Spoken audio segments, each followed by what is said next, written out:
선한 일 감당하는 모든 일에 넉넉하게 하옵소서. 하나님 아버지 드려지는 가경에 제목마다 감사와 믿음이 있사오니 주님께서 기쁘게 받으셔서 주의 나라와 생명의 말씀과 주님이 세우신 빚값으로 사신 아름다운 교회와 또한 감당하는 놀랍고 귀한 사명들을 위해서 합당하게 쓰이도록 주의 선하심 가운데 인도하시기를 원하옵고 감사를 드리오며 예수님의 이름으로 기도하옵나이다. 아멘. 우리는 성경을 통해서 이 세상 역사에 하나님의 심판이, 두 번의 심판이 있다는 것을 알게 됩니다. 하나는 오늘 본문에 읽으신 물로 심판하는 물심판, 두 번째는 아직 오지 않았습니다만 장차 오게 될 불의 심판입니다. 베드로서 3장 6절 말씀에 그때 세상은 물이 넘침으로 멸망하였으되 이제 하늘과 땅은 그 동일한 말씀으로 불사르기 위하여 보호하신 바 되어 경건하지 아니한 사람들의 심판과 멸망의 날까지 보존하여 두신 것이니라. 그 동일한 말씀으로 하나님께서 말씀하신 하나님은 한 분이시고 그 말씀도 동일한데 첫 번째는 물의 넘침으로 멸망하였고 두 번째는 불사르기 위해서 지금 보존하여 두셨다. 자, 두 번째 심판은 하나님의 모든 창조가, 첫 번째 창조가 다 지나가게 되는 것이죠. 그리고 하나님께 범죄한 인격적 존재들, 인간들, 천사들, 그리고 사망과 엄부까지 영원한 불못 지옥에 던져지게 되는 것으로 완성이 됩니다. 교회 다니는 분들도 그렇고 또 교회 안 다니는 사람들은 당연히 그렇겠습니다만 최후의 날에 하나님께서 불로 심판하실 것이다. 동화 속 이야기처럼.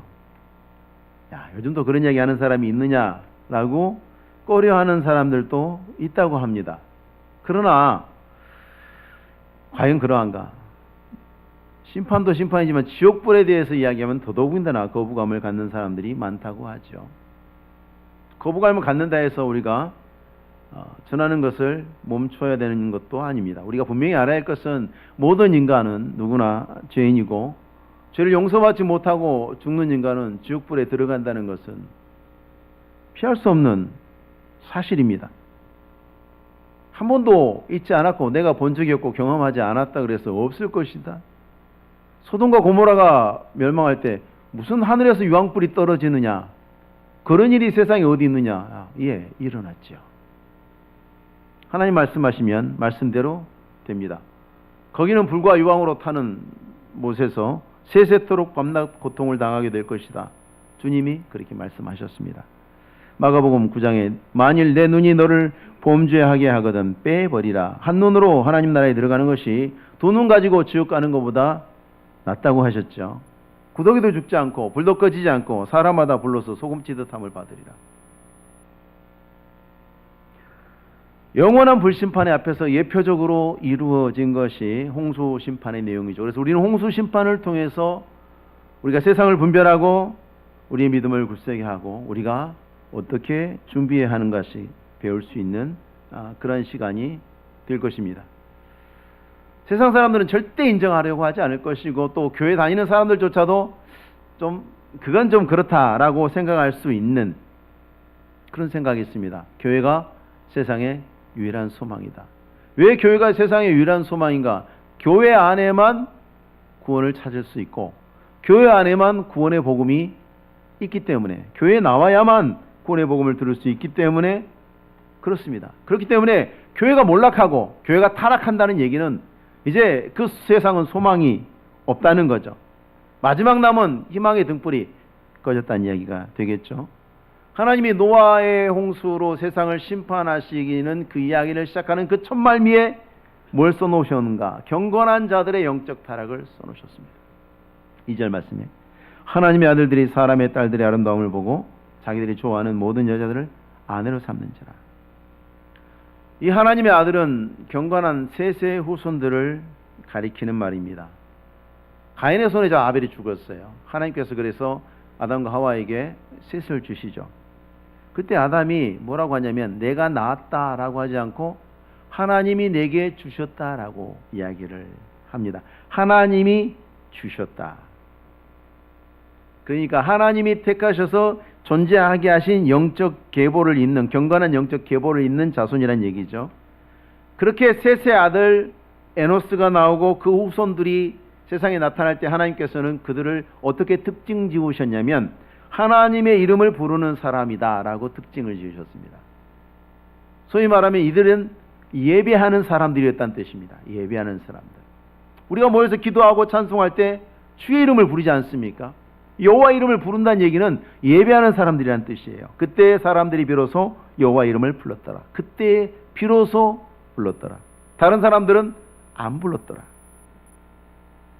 자, 그런데 사람이 세상에 번성하기 시작할 때 이제 문제가 생기기 시작합니다. 하나님이 땅 위에 사람이 번성하게 한 것은 사람이 자기 힘으로 열심히 자식을 낳아서 번성한 것이 아니라 하나님이 주신 은혜의 결과물이죠.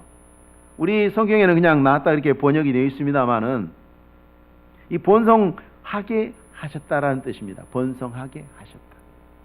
하나님이 그렇게 되게 하셨다. 자, 하나님의 은혜의 결과로 사람이 많아졌어요. 그런데 그 은혜의 결과를 죄인들이 다 죄짓는 수단과 기회로 삼습니다. 인간은 그렇습니다. 무엇을 주시든지 건강하면 건강한 대로, 돈이 있으면 돈이 있는 대로, 힘이 있으면 힘이 있는 대로 죄인들은 죄 짓는데 그것을 씁니다. 반드시 그렇게 되어 있습니다. 그래서 하나님이 언약하신 대로 생육하고 번성하라 언약하신 대로 그들이 번성하게 했는데 그들은 무엇이 넘치게 만들었습니까? 죄가 넘치게 만들었습니다. 그리고 그 마지막 희망의 등불이었던 하나님의 아들들도 2절에 보니까 그 눈으로 사람의 딸들의 아름다움을 보고 이제 빠져들어갑니다. 이 하나님의 아들들이 눈으로 사람의 딸들의 아름다움을 보기 전에 이미 사람의 딸들에게는 아름다움이 있었죠. 그 아름다움이 무엇인가? 여러분, 아름답다는 것은 지극히 주관적입니다. 오늘날 이제 매스미디어의 발달로 인해서 어떤 아름다움이라는 것에 대한 어떤 정형화된 것들이 사람들에게 심겨지기 시작하죠. 그러나 아름다움이라는 것은 굉장히 주관적 판단입니다. 자, 이들이 어떤 아름다움을 추구했는지 모르겠어요. 외모의 아름다움인지 뭐 아니면 어떤 복장인지 아니면 키인지 뭔지 어떤 그 기준이 뭔지는 단서를 알 수가 없습니다. 분명한 것은 뭐냐면 그 아름다움에 경건함이 빠져 있다는 거죠. 그 아름다움에 경건함이 빠져 있어요. 그 아름다움의 기준이 뭔지는 알 수 없어요.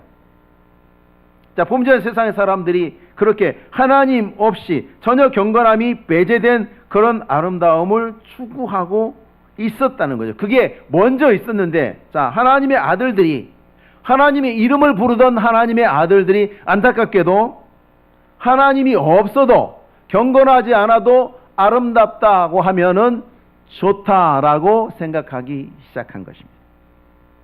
하나님의 이름을 부르던 자들이 이제는 하나님이 싫어하는 것을 좋아하기 시작한 겁니다. 교회가 변절되고 타락한 것입니다. 오늘날도 여전히 교회고 목사고 이름은 성도인데 그들 안에 하나님을 향한 믿음이 없습니다. 자기들은 하나님을 믿는다고 합니다. 믿음 좋다고 합니다. 근데 하나님이 싫어하는 일만 골라서 합니다. 믿음이 있는 겁니까? 믿음이 없는 거죠. 이 사람들도 자기들은 하나님 앞에서 하나님의 이름을 부른다고는 했겠죠. 근데 하나님이 보셨을 때는 하나님이 결코 동의할 수 없는 것을 좋다, 하나님이 기뻐하지 않는 것을 기뻐하고 있어요. 문제죠. 더 이상 하나님의 이름을 부르는 일에 관심이 없거나 하나님의 이름을 부르면서도 실상은 자기 마음대로 하는 자가 되고 만 것입니다. 이들이 보았다 그랬는데 두리번거리다가 우연히 발견한 것이 아닙니다. 보통 우리가 어떤 이야기를 할 때 나는 이 문제는 이렇게 하는 것이 옳다고 본다. 그때도 본다란 말을 쓰죠. 충분히 고려하고 숙고하고 생각해보고 심사숙고해서 내린 결론입니다. 그러니까 하나님의 아들들이 세상의 가치관, 그 딸들의 아름다움, 하나님을 경외함이 없는 가운데 추구하는 그 어떤 그것이 무엇이든지 그건 죄지 않습니까? 그것에 대해서 깊이 생각해보고 동의하고 이제 함께 추구하게 되었다는 뜻입니다. 그 말이 자기들이 좋아하는 모든 여자를 아내로 삼는 것으로 이어집니다. 연합한 거죠.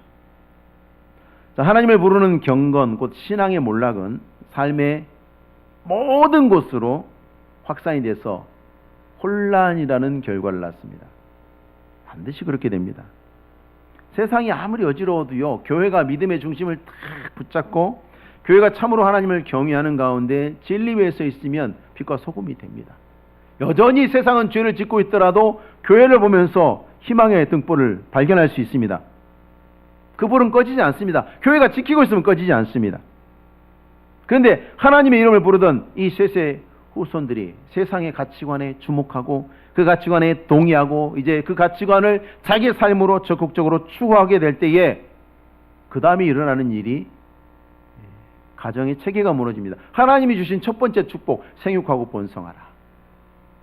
여러분, 우리는 사람을 생각할 때 오늘 세상의 영향을 받아서 개인으로 봅니다. 남자 여자 아닙니다.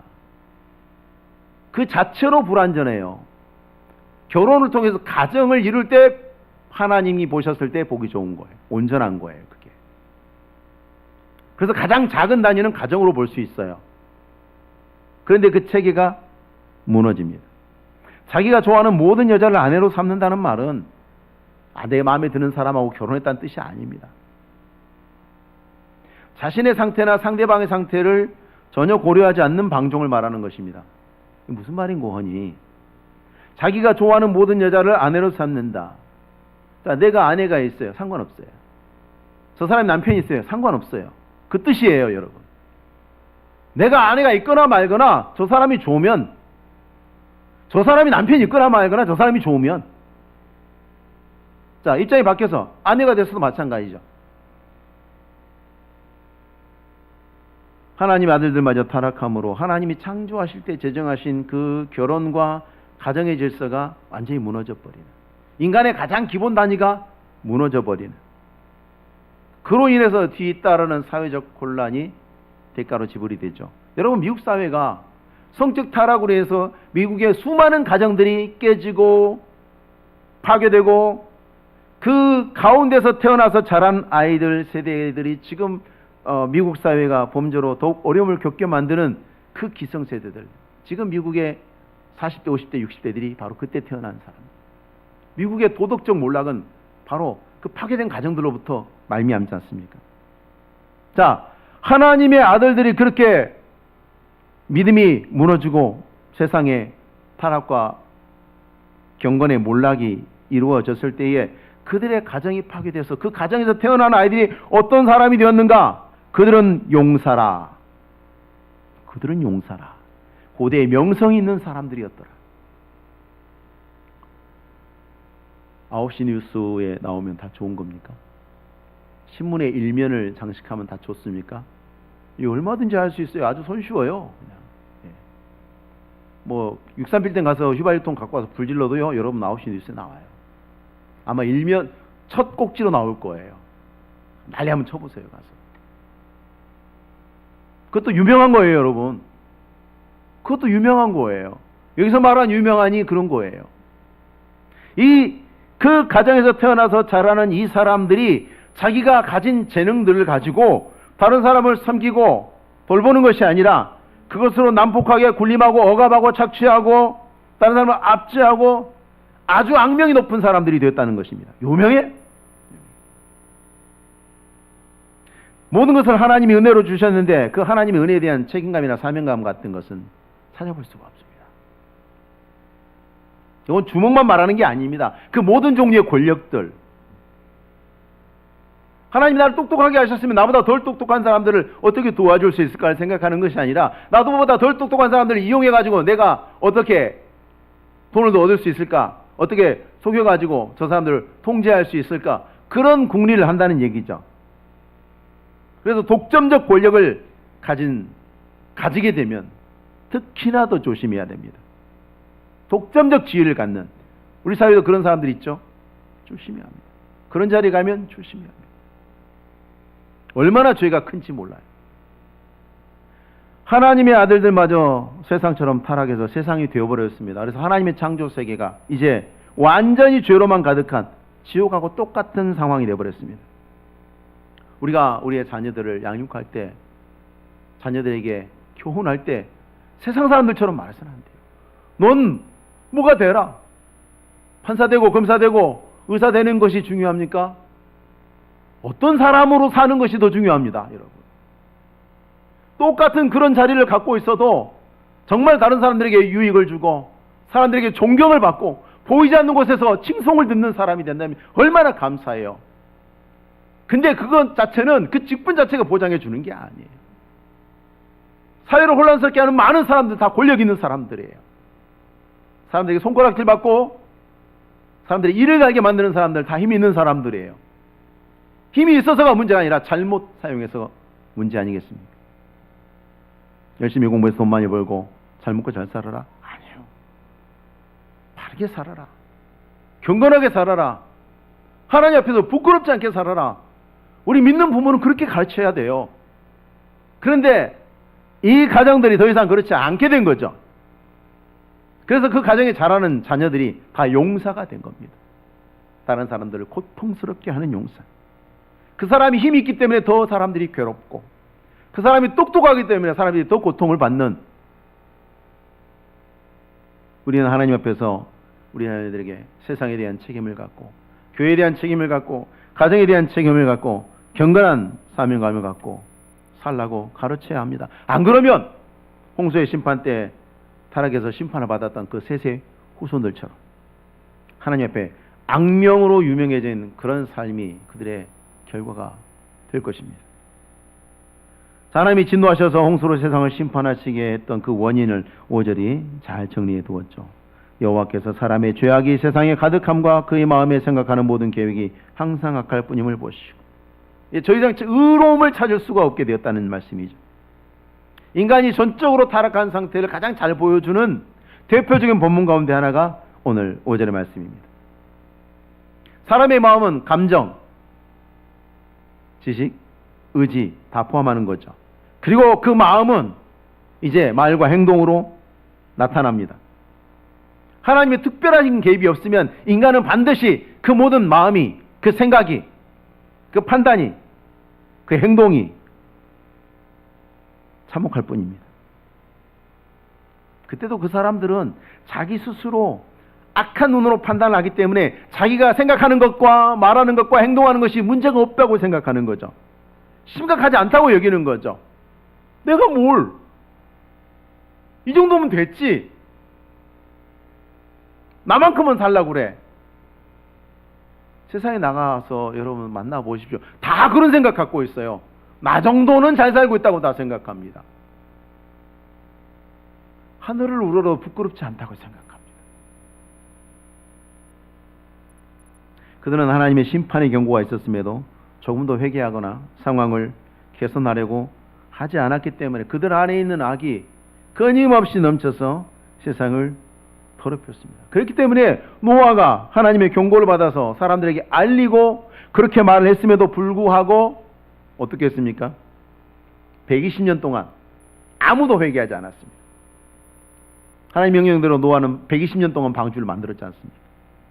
그 모든 과정을 지켜보고도 방주에 들어온 사람이 한 사람도 없어요. 여러분, 노아가 방주 만드는 과정을 한번 생각해 보십시오. 그게 쉬운 일입니까? 쉬운 일 아니죠. 노아의 요 뒤에 나오는 홍수 기록을 보면요, 비가 올 때 배가 뜬 게 아니고 한참 지난 다음에 배가 떴다는 얘기는 배가 높은 곳에 있었다는 얘기예요. 오늘날 배를 다 어디서 만듭니까? 조선소 다 어디 있어요? 한국에 있죠? 바닷가에 있어요.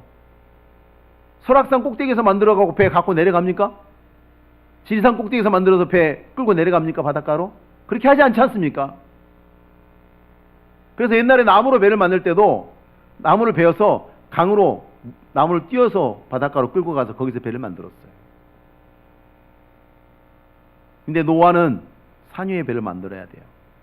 나무들이 다 모여있지 않지 않습니까? 여기 한 그루, 저기 한 그루, 저기 한 그루.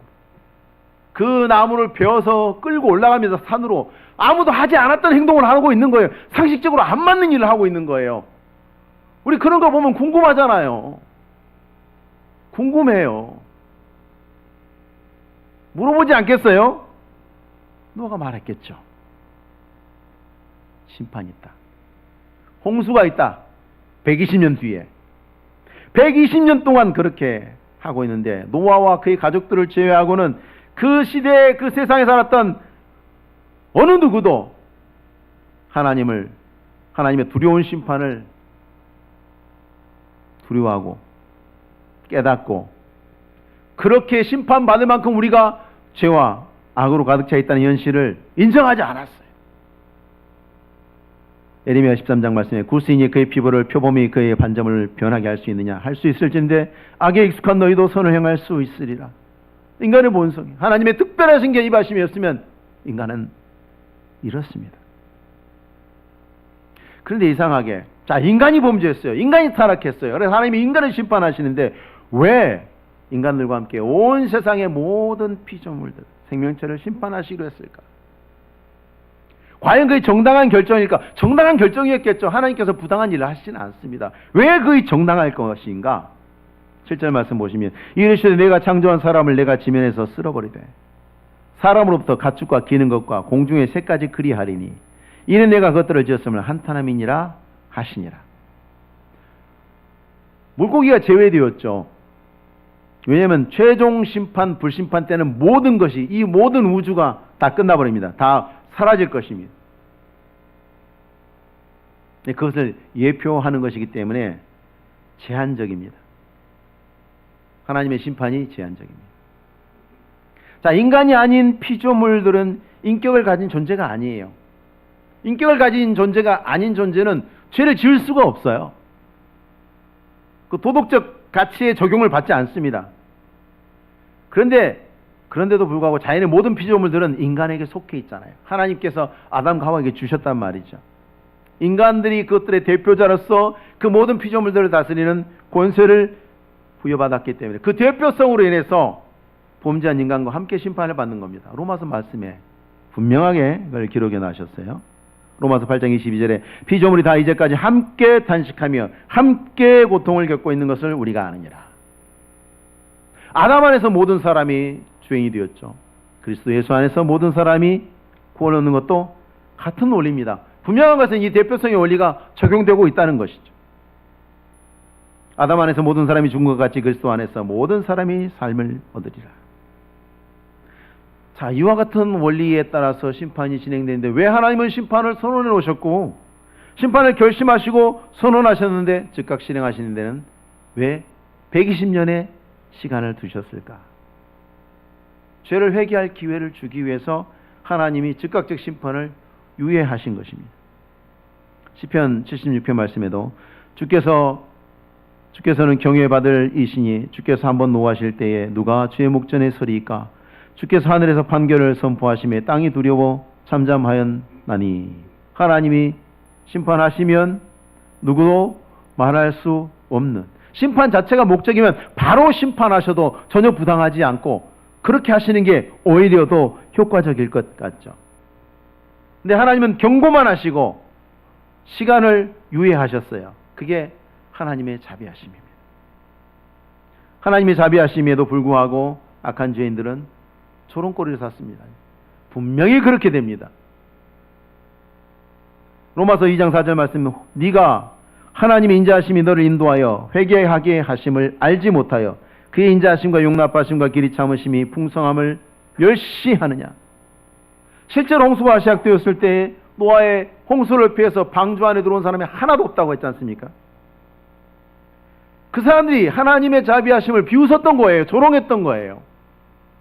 그러니 안 들어오는 거죠. 말도 안 되는 소리야. 소돔과 고모라의 심판이 있을 때도 롯의 사위들이 어떻게 했습니까? 농담하지 마세요. 그랬어요. 농담한다고 생각했습니다. 웃기는 소리로 들은 거예요. 웃기는 소리로. 오늘날도 다르지 않습니다. 하나님이 불로 세상을 심판하실 것을 유예하고 계시죠. 유예하심을 계시록에서 말씀하실 때에 각각 그들에게 흰 두루마기를 주시며 이르시되 아직 잠시 동안 쉬되 그들의 동무 종들과 형제들도 자기처럼 죽임을 당하여 그 수가 차기까지 하라 하시더라. 하나님이 분명히 유예하고 계시죠. 하나님의 구원 계획이 다 이루어질 때까지 유예하고 계십니다. 근데 그 유예하심이 여전히 악한 본성으로 하나님을 대적하고 불순종하고 있는 죄인들에게는 조롱거리가 되죠. 그리고 그것이 장차 하나님의 심판의 법정 안에서 그들이 핑계하지 못할 심판의 증거가 될 것입니다. 오늘날 이 땅에 하나님이 교회들을 세우셨죠. 사람들 사이에 우리를 보내주셨습니다. 예수 믿는 사람들이 도처에 있고 세상 곳곳에 교회가 있습니다.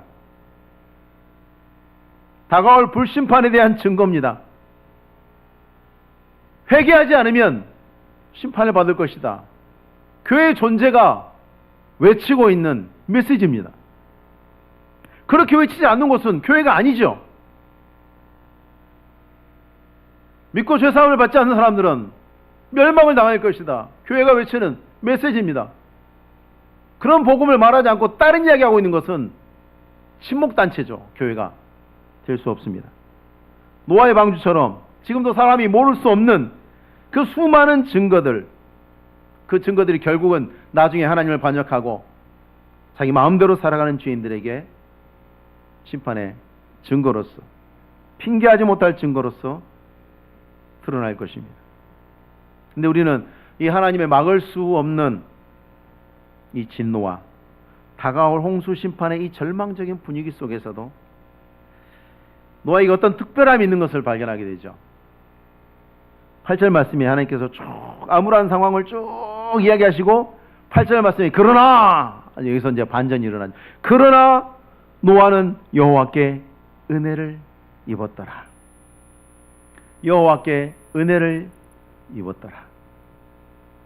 이 말은 여호와 하나님의 눈 속에서 노아가 자신을 죄에서 벗어나게 하시는 하나님의 자비를 봤다는 얘기예요.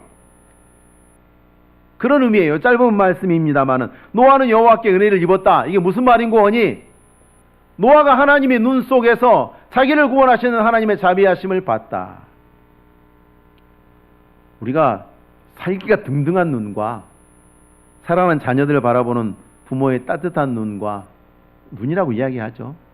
손에서는 감정이 안 나타나지만 눈에서는 감정이 나타나지 않습니까? 그걸 보면 눈빛을 보고 우리는 분위기를, 노아가 하나님의 눈 속에서 그걸 봤다라는 표현을 써놨어요. 자, 온 세상을 덮는 죄악과 그 온 세상을 덮는 죄악에 합당한 온 세상을 덮는 하나님의 심판. 죄가 있는 곳에 심판이 있으니까, 죄가 세상을 덮었으니까 당연히 심판이 세상을 덮어야 되겠죠. 그게 진행되는 중에도 노아는 자신을 향한 하나님의 자비하심을 발견했다는 얘기죠. 여러분, 하나님의 자비가 눈에 보이나요? 눈으로 볼 수 있나요, 그것을? 우리 어떻게 눈으로 그걸 볼 수 있죠? 노아가 하나님의 자비를 발견했다는 말은 무슨 뜻일까요?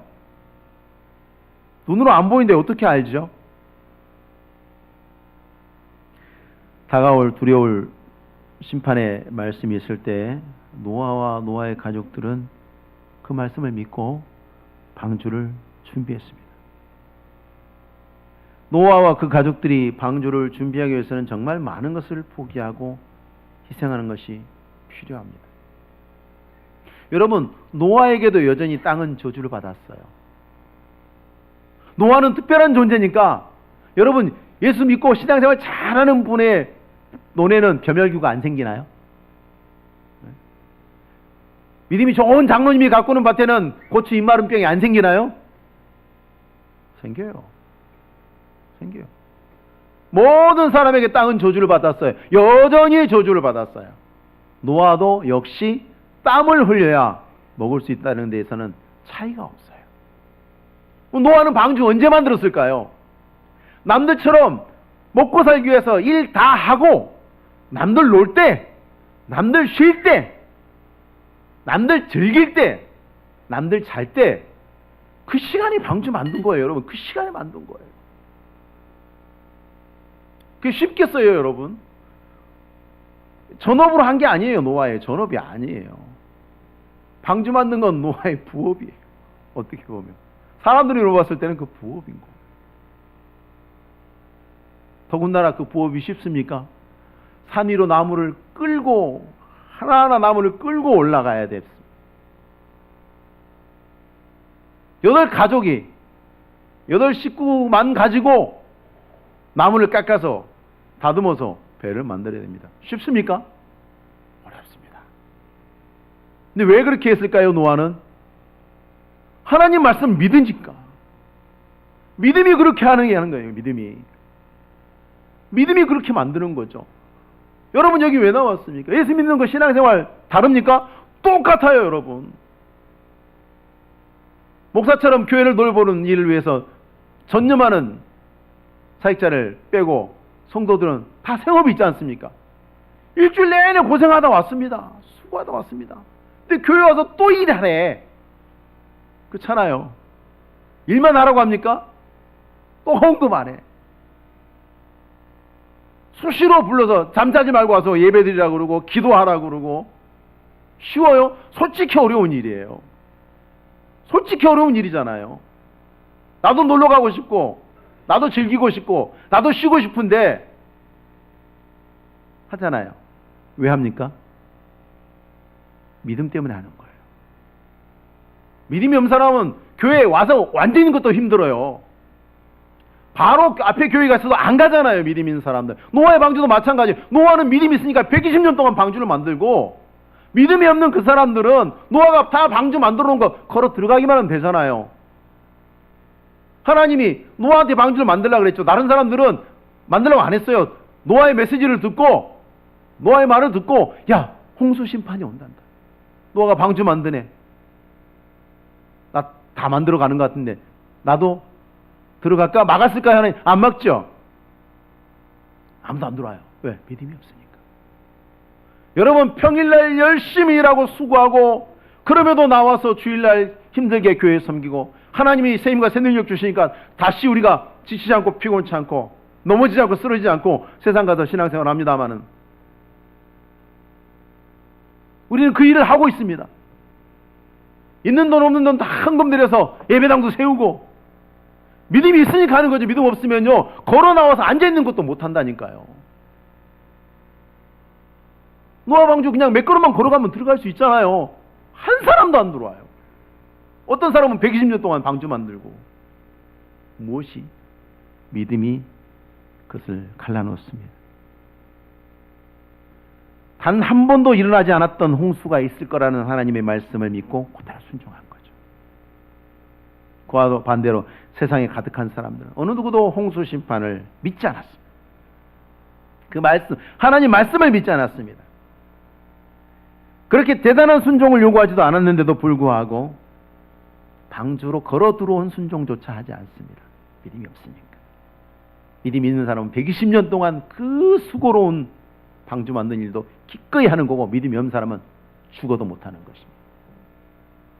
믿음이 있는 사람은 주의 교회를 위해서 주의 사역을 위해서 얼마든지 자신의 재물을 들여서 섬기고 자신의 시간을 들여서 섬기고 그래도 아까워하지 않고 믿음이 없는 사람은 10원 한 장도 아까운 겁니다. 똑같습니다. 그때나 지금이나 세상은 다르지 않습니다. 노아가 발견한 하나님의 은혜와 자비가 뭐겠습니까? 자기 안에 하나님을 향한 믿음이 있는 것. 그게 노아가 발견한 하나님의 은혜와 자비인 거예요. 오직 나의 의는 오직 믿음으로 살리라 하셨지 않습니까? 믿음이 없이는 하나님을 기쁘게 할 수 없고 구원받을 수 없어요. 그런데 그 믿음은 이 안에서 자가 발전이 되는 게 아니에요. 안에서 내가 만들어낼 수 있는 게 아니에요. 여기서 만들어지지 않아요. 인간의 마음속에 만들어지는 건 다 죄뿐이에요. 노아에게 있는 믿음은 노아 것이 아닌 거죠. 하나님께서 믿음은 하나님이 그 자비를 나타내 보여주시기로 택하신 사람들에게만 주시는 선물이에요. 노아는 그 선물이 자기 안에 있고 자기 가족들 안에 있는 것을 발견한 거예요. 제가 너희를 주장하지 못하리니 이는 너희가 법 아래 있지 않고 은혜 아래에 있습니다. 은혜 안에 온 세상이 죄로 가득 덮였어도 은혜 안에 있는 사람은 죄의 주장을 받지 않죠. 그래서 그들에게는 방주가 합당한 것입니다. 오늘 여기 믿음으로 하나님 옆에서 예배하고 있는 여러분들은 노아처럼 하나님께 은혜를 입은 사람이라는 것을 믿으셔야 합니다. 다른 게 증거가 아니에요. 다른 사람 놀 때, 다른 사람 즐길 때 나와서 예배 드리고 있다는 것 자체가 여러분에게 믿음이 있다는 증거고 그 믿음은 하나님이 선물로 주셨다는 증거고 여러분들을 구원하시기로 하나님께서 작정하시고 여러분들에게 그 믿음을 증거와 선물로 주신 거예요. 장차 세상이 불로 심판받고 모든 것이 불로 풀어지게 될 때에 죄인들은 한 사람도 빠짐없이 새하늘과 새 땅에서 배제된 영원히 불타는 불못에 들어가게 될 그때에도 우리는 그와 관계없습니다. 홍수가 온 세상을 덮거나 말거나 노아는 상관이 없습니다. 마찬가지로 온 세상이, 온 우주가 떠나갈 때 그건 우리 일이 아니죠. 하나님께서 우리가 그날이 있을 것을 알게 하시고 또 믿는 믿음을 주셨죠.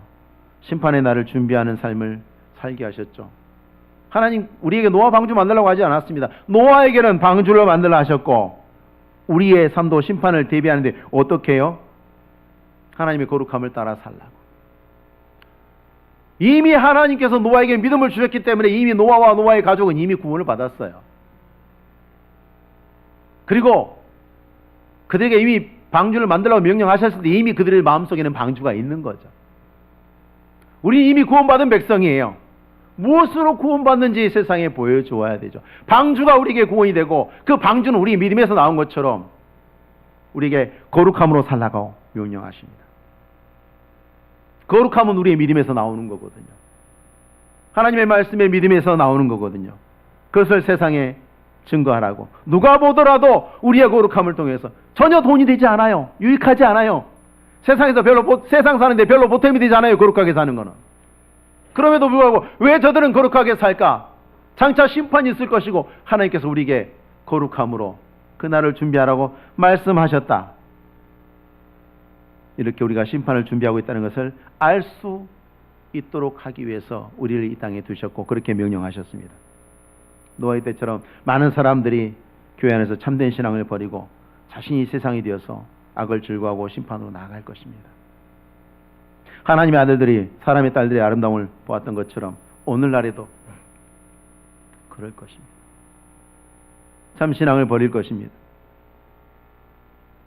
복음이 없는 기독교, 십자가 없는 그리스도, 회개 없는 구원을 말하는 많은 이들이 모였지만 하나님이 받으실 수 없는 예배를 드리고 하나님이 인정하지 않는 믿음으로 하나님 앞에서는 수많은 사람들이 있을 것입니다.